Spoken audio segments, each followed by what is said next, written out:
You're listening to the Scarf Bagara War, part of the Talksport Fan Network, and charity partners with Mentel, for county fans, by county fans.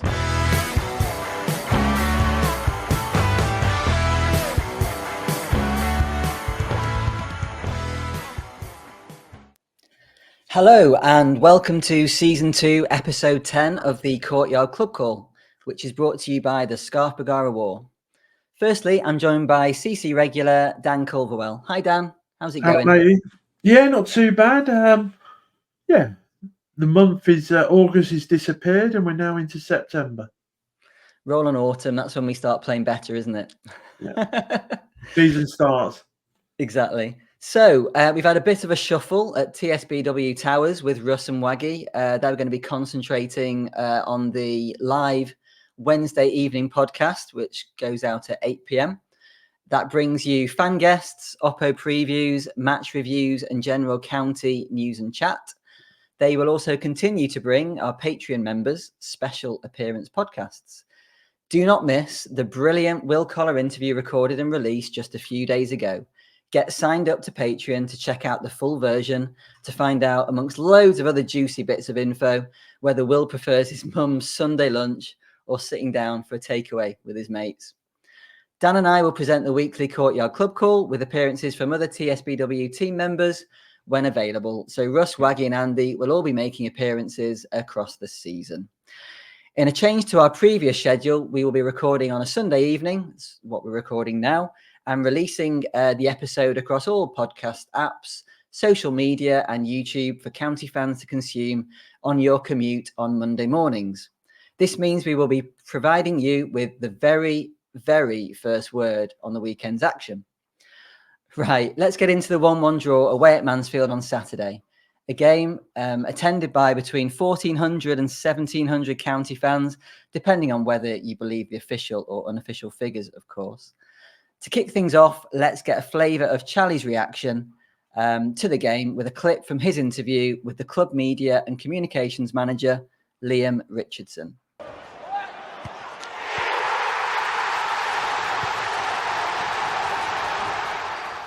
Started really well and we're in control, and then we had some players in positions they've played before but not positions they've played together. Tyler and Fevs down this side, and they needed to communicate with runners the way things were going, and we didn't do that as well as I would have liked. On a different day you could get punished more than what we did. In saying that, the goal's a mistake. The goal's Fevs gives the ball away in our final third, which you can't do, and then Cody should save it. But we reacted really well to that, got the goal back, and I suppose that gave it a little bit of calmness. Second half, I thought we had real control. And if any team was going to go and win it, then I suppose territory and possession, I felt it would be us. And we had those gilt-edged chances that gave us the chance to, but unfortunately we couldn't just nick it.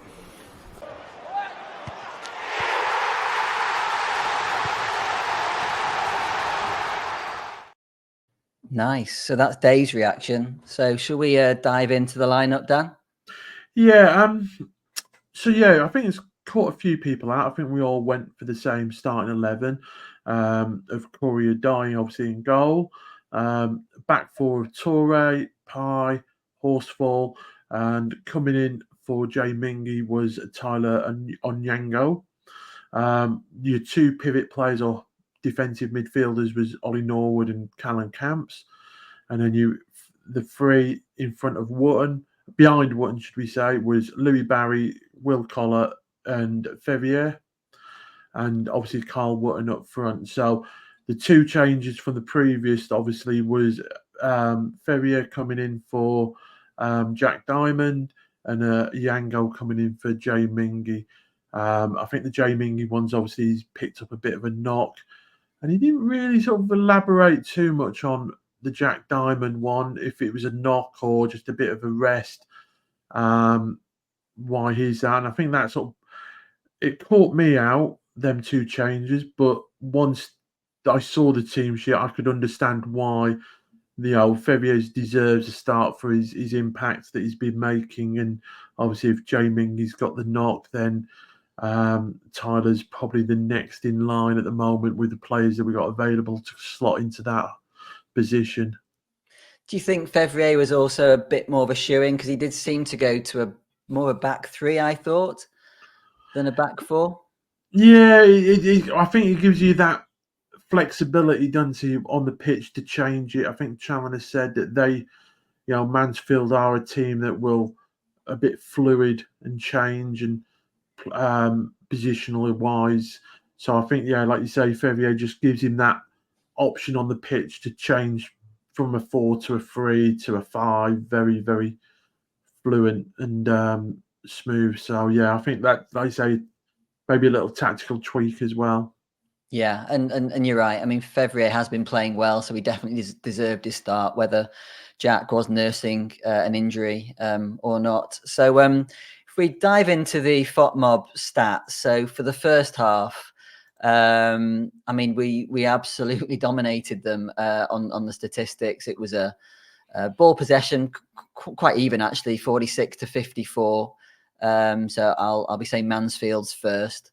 They're the home team. And then expected goals, 0.06 for them, 1.23 for us. And they only actually had one shot in the first half, and that was the shot that they scored from. We had two big chances. They had none. We had more passes than them. So yeah, I mean, if you go on XG alone, and I know Russ loves his XG statistics. So yeah, 0.06 for them, 1.23 for us. And in fairness, we had some really good chances. The Horsfall header was an XG of 0.13. The Onyango was 0.22. So really that should go in sort of 1 in 4, 1 in 5 chances. And then finally the Wootton one, which was headed on the line, was 0.96. So how did you feel we ended up playing in that first half? Do you think Charlie would have been happy with how we did? At the start, I mean, I thought Fevier's shot went over the line, to be honest. I was, screaming blue murder at that point, wanting goal line technology, because I honestly thought that was over the line. Looking They at have the a watch, though, don't they, in the EFL? I'm sure the referee has a watch which pings. I know in the Premier League they do. I don't know if it's down in the EFL, that technology, or not. But looking at the replay, it looked like it bounced on the line. I just thought we started off really, really fast and really well and really front-footed. And at that point, when that hit that, I thought this is going to be 3-4-0. I thought we were really going to put the ghost to bed of Mansfield and really sort of do a job on them. Even though we had so much possession and dominated it feels that Mansfield were the away team. It seemed that they sort of set up as the away team, and they were very content of slowing the play down and the speed of the game down when they had possession. And I just felt at times we sort of we allowed them to dictate the game and the speed of it, and we sort of dropped to their level where we started off like a house on fire. Yeah, I mean the Fevrier chance was a 0.02 on the XG, and the keeper made a brilliant save. To be fair, I mean he's not tall, is he? I remember when we played Mansfield at Edgeley Park last season. He's a very small goalkeeper, but he seems to have excellent reflexes. And I'm pretty sure we saw that when we played them at Edgeley Park, and that he stopped us scoring a few goals in the Cheadle end, from what I remembered. How do you think Wootton did against their central defensive sort of partnership? Because they had a few round or square pegs in round holes, from what I think Nigel Clough had said in his pre-match interview. They had a few injuries.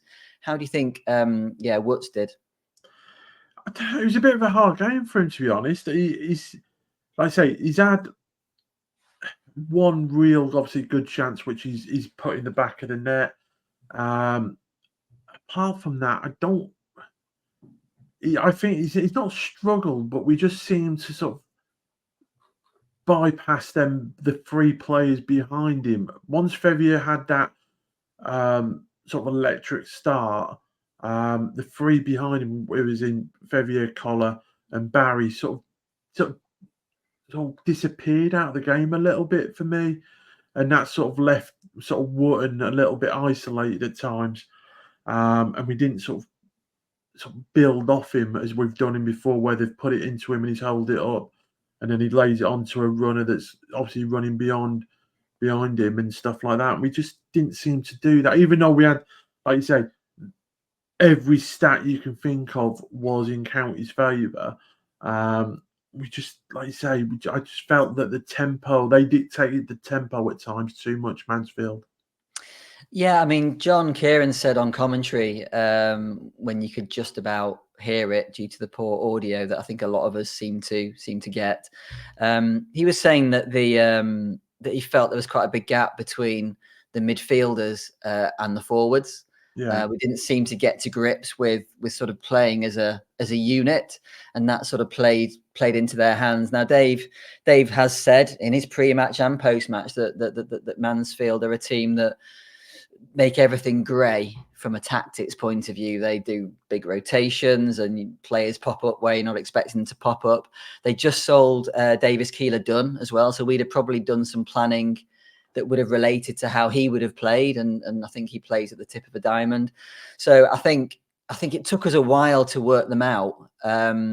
So yeah, first half we went in 1-1. Were you happy with that overall? Yeah, I mean, same again. We've got to remember this is the only fourth game of the season. You know what we've said before. You know, we're looking for markers throughout the season.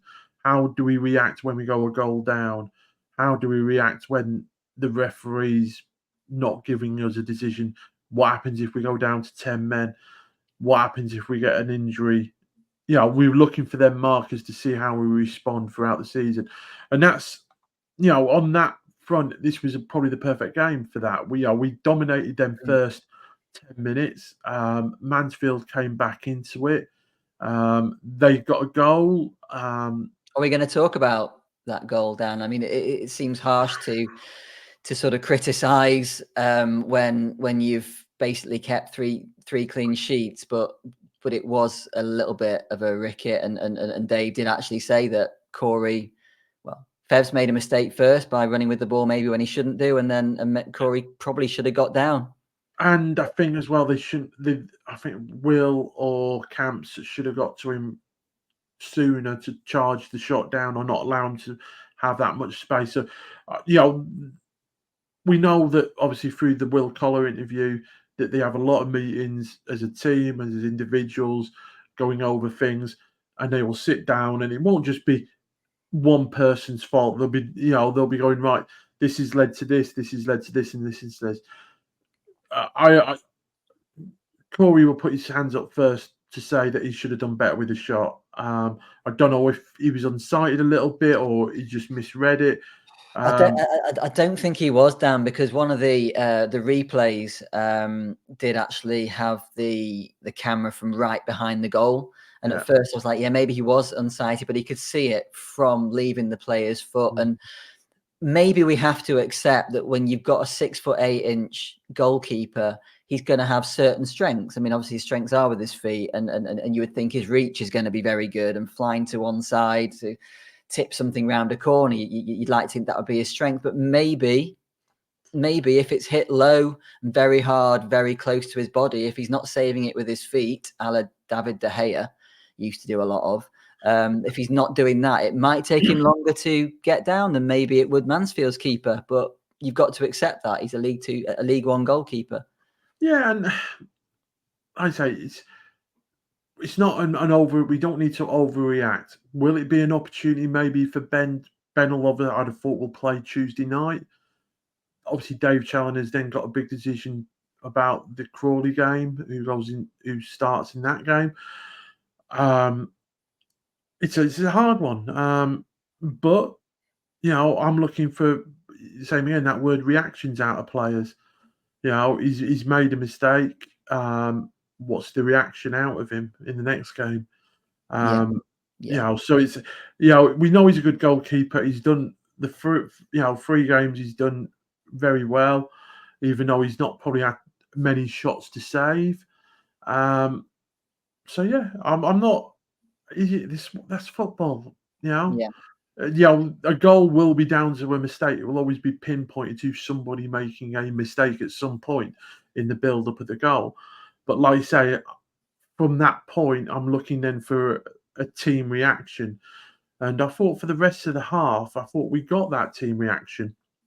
The momentum swung back to County after Mansfield had probably a good 10 minutes of 10, 15 minutes of the momentum of the game, and the ball possession. And when it swung heavily back into our favour, building up to obviously Carl Wootton getting the equaliser.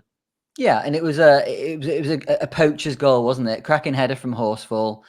Keeper makes a good save, but you want your striker to be on the spot, knocking it in from 1 yard out.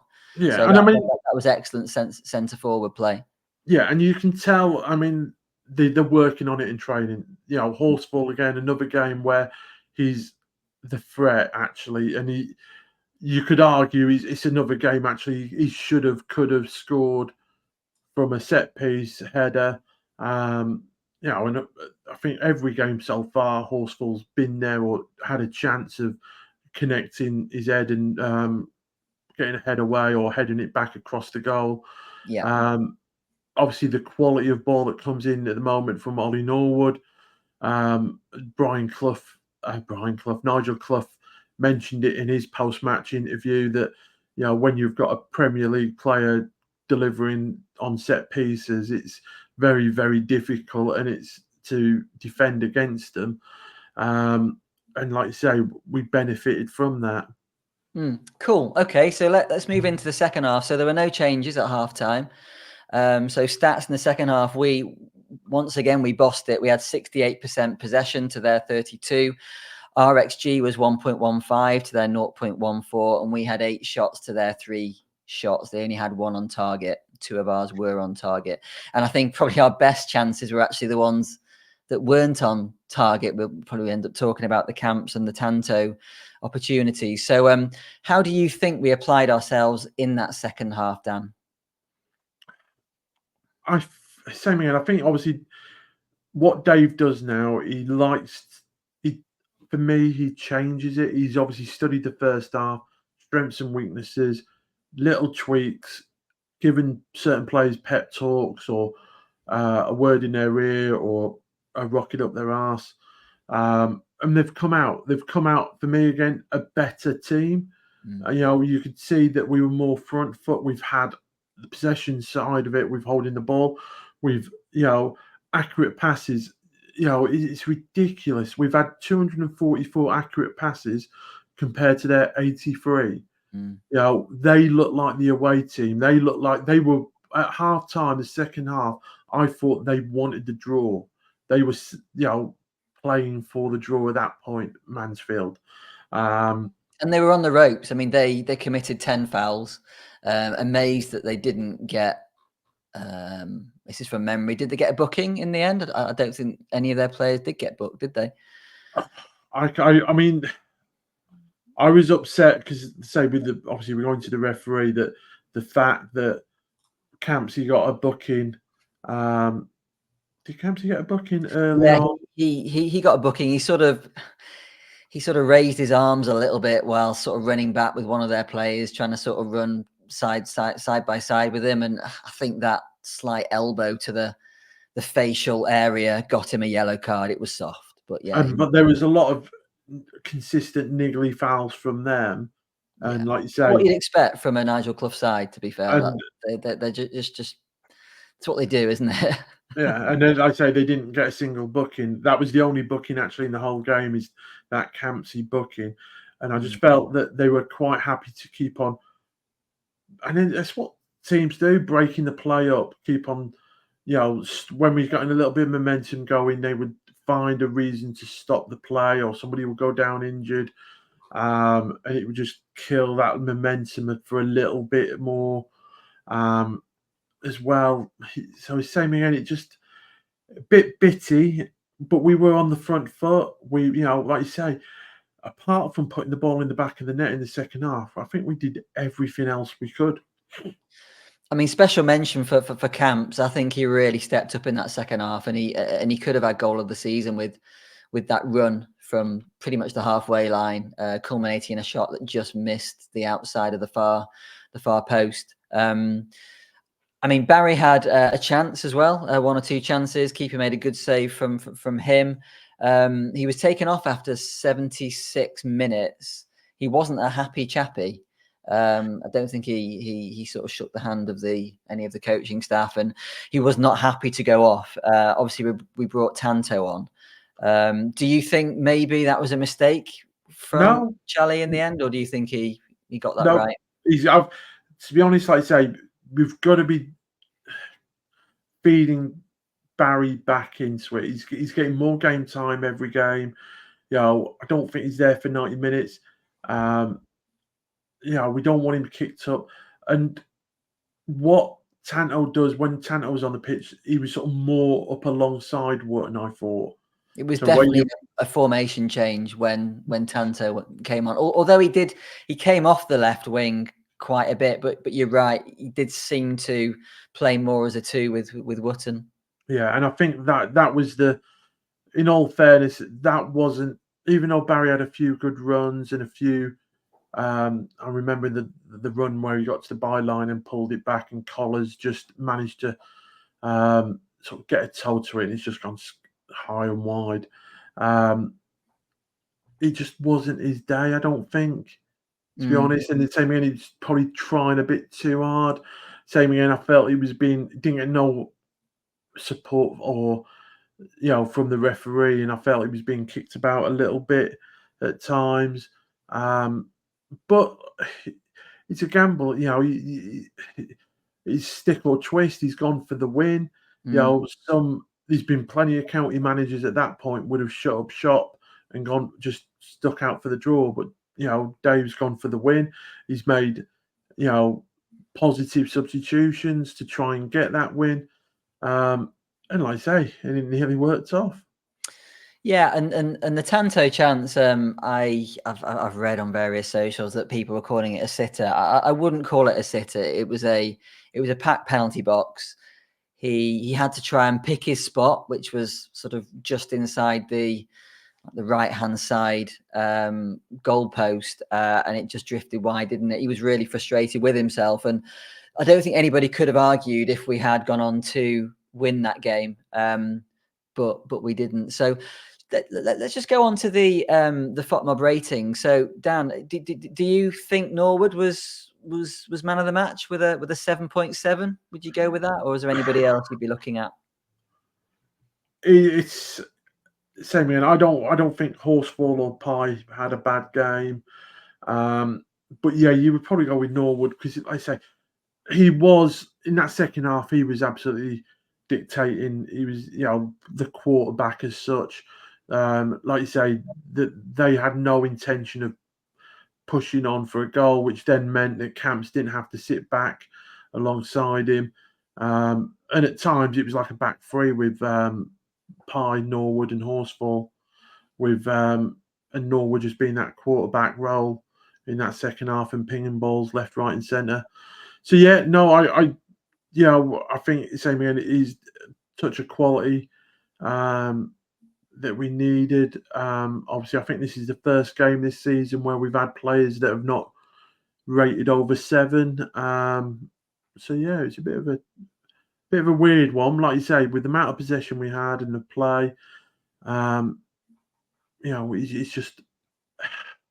just where we are. I think if we play this game in 4 weeks' time, when we've got more players back, I think it's a game we win. I think. Yeah, you did feel that Charlie didn't have many options from a subs point of view. He did only bring Tanto on, which, I mean, I was wondering why Diamond wasn't coming on, but he must be nursing something. And then on the bench, you're sort of looking at Mapengu, who's 16. Yeah. Odin Bailey seems to have fallen out of favour a little bit. You'd have thought that maybe he could potentially have come on and done something. I don't know whether he's got I don't know. Well, Will Collar looked I thought Will did look a bit leggy in the last 10 minutes because same again, a lot of team running off the ball, making the runs, supporting play, making himself available. You think that he should have been put at right back, Dan? at your own risk. But no, Sorry, Will, if you're listening to this. Only joking. It was one of them games where I think with Will, a lot of his hard work goes unnoticed at times because he does a lot of running, a lot of closing down, a lot of pressing, a lot of work without the ball. What I'm trying to say. So yeah, he looked the last 10 minutes. He did look off his feet, and I thought that might have been the time for Odin to come on, just to give a little bit more of that press and a little bit of hurry and a little bit of closing him down and trying to win that ball back, and break through the lines. But I just think once you get Mellon back, and we have more options attacking, I think, like you say, in 4 weeks' time we play that game. And they'll say the same in 4 weeks. They'll have players back like Flint and stuff like that. That it'll be a different game. But yeah, at the end of the day, like you say, it's a point we've not lost, and it's not a point that we've actually settled for as such. We've gone out and tried to win the game. Yeah. So overall, do you think it's a good point? Yeah, I mean, in the grand scheme of things, you've got to say it's a good point. When you take in the whole season, even, let's be absolutely honest, even if we'd lost 2 of the first 3 games and only won 1, we'd all still say, well, we'll take a point at Mansfield. Yeah, of course he would. So yeah, I'm happy with that. So we've touched on the referee's performance. I'm going to give him a solid 1 out of 10. I thought he was terrible, and we've had him before, and he's been terrible. Then I don't quite understand how we can keep on getting promoted, and he keeps on getting promoted with us, because we've had him for years. Yeah, I just thought he was very inconsistent in his decision making and what he was giving and stuff like that. Yeah, so I wasn't his biggest fan by any means. Yeah. Should we just have a quick look at the league table? 4 games in, obviously, it's very early days, but anything to pull out from there? Any teams who are overperforming, underperforming? Any surprises, Dan? No, I mean, I'd say we're obviously top of the tree. Played 4, won 3, drawn 1, scored 8, conceded obviously the 1 goal, and that gives us 10 points. And there's only 3 teams on 10 points, with Wrexham and Birmingham below us. And when you look at that sort of top 6, top 7, top 8, there's names there you'd expect to see. Pre-season, we talked about Lincoln City, Huddersfield Town, Charlton Athletic, Barnsley, Reading. So the teams you expect are there. Obviously, as we all expect, we are above Wrexham, and that's what we expect will happen no matter where we finish throughout the season. We'll be above Wrexham. I suppose the big shock for me when you look at the league table as a whole is the fact that Leyton Orient have played 4 and they've lost 4, and the only team without a point in the division. Teams that we have played already, obviously Cambridge and Blackpool, are in that bottom 4 with 1 point for Cambridge and 2 points for Blackpool. But it's still early doors. We've got through the first month, we got through August. September's a little bit of a different month because I think we've only got 3 league games in September. So it's not a heavy one. We've got obviously the international break, and we can obviously come back. Next league game is obviously Crawley away, sitting 12th, and they've played 4, won 2, lost 2. So that's going to be a bit of a hard game and one to sort of pick which team turns up for them. But yeah, it's still early doors. Obviously, the transfer window is now shut, so we'll get to see how these £10 million strikers do in League One, and if that makes a big difference to them. Absolutely bonkers that Birmingham can. I thought it was 12. I'm sure I saw somewhere it was 12 million quid. What, 10, 12? What's 2 million? Let's be honest. It's at the end of the day, that's the nature of the game. That's where we are. But like you say, it's just we've the aspirations at the start of the season, I think, for most county fans was just to be competitive in this division, and B, to be, if we get in the playoffs, then we're over the moon. And, it's a long old season. We just have to sort of manage our expectations and not get too giddy because we've had a good start. Because as much as August, we've gone through all of August undefeated, we could go through September without winning a game. Mm-hmm. Although we are playing Leyton Orient, who are rock bottom. We got them at home after Crawley. So, we're competitive, and that's the main thing. Yeah, brilliant. Well, thank you. So, that's about it, I think. Courtyard Club call this week. Thanks, Dan, for being my wingman today. And as always, a massive thanks to all our viewers and listeners. Remember, if you enjoy what we do, please like and subscribe on whatever platform you use to consume our content. If you want immediate access to our special guest episodes, listen to all our podcasts ad-free, and be entered into our monthly prize draw for county merch, sign up for Patreon membership. It's quick and easy to do on the Patreon website or the mobile app. Just search for the Scarf Bagara War, then join the TSBW fan club. For the monthly subscription, it will cost you just £3 plus VAT. And for the annual membership, you'll save 16%, and that will be £30.24. All of us at the TSBW pod work super hard to bring this to you. And we believe we bring the best county content in the universe, and your money goes towards the cost of running and, most importantly, improving our offering to you, the county fan base. So until next time, goodbye and thank you.